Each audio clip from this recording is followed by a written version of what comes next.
పశ్చిమ మధ్య బంగాళాఖాతంలో ఉపరితల ఆవర్తనం కొనసాగుతోంది. ఉత్తర కోస్తా, దక్షిణ ఒడిశాలో ఉపరితల ఆవర్తనం విస్తరించి ప్రస్తుతం తెలంగాణ, రాయలసీమ మీదుగా కొనసాగుతోంది. దీని ప్రభావంతో అక్కడక్కడ వర్షాలు కురిసే అవకాశం ఉందని విశాఖ వాతావరణ శాఖ తెలిపింది. 1-2 చోట్ల భారీ వర్షాలు పడే అవకాశం ఉందని వాతావరణ నిపుణులు అంచనా వేస్తున్నారు. రాబోయే 24 గంటల్లో పార్వతీపురం, అల్లూరి, పల్నాడు, ప్రకాశం జిల్లాల్లో 1-2 చోట్ల భారీ వర్షాలు పడే అవకాశం ఉందన్నారు. ఉత్తరాంధ్ర, దక్షిణ ఒరిస్సాకి ఆనుకొని ఆవరించి ఉన్న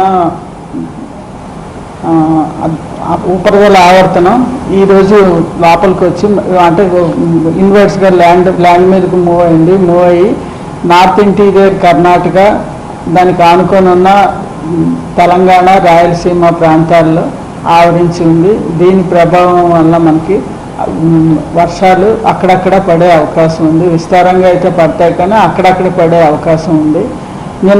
నిన్నటి ఉపరితల ఆవర్తనం వల్ల మనకి స్టేట్లో నిన్న చాలా వరకు బాగా విస్తారంగా వానలు పడ్డాయి. ఈ రోజుకి మాత్రం రేపు మార్నింగ్ వరకు మాత్రం అక్కడక్కడ రేంజ్ పడే అవకాశం ఉందని ఇచ్చాం. కొన్ని డిస్ట్రిక్ట్స్లో ఒక 1-2 చోట్ల భారీ వర్షాలు కూడా పడే అవకాశం ఉంది. ఈ డిస్ట్రిక్ట్స్ ఏంటంటే పార్వతీపురం, మన్యం, ఏఎస్ఆర్, పల్నాడు, ప్రకాశం, ఈ 4 డిస్ట్రిక్ట్స్లోని 1-2 దగ్గరలో భారీ వర్షాలు కూడా పడే అవకాశం ఉందని ఇచ్చాము.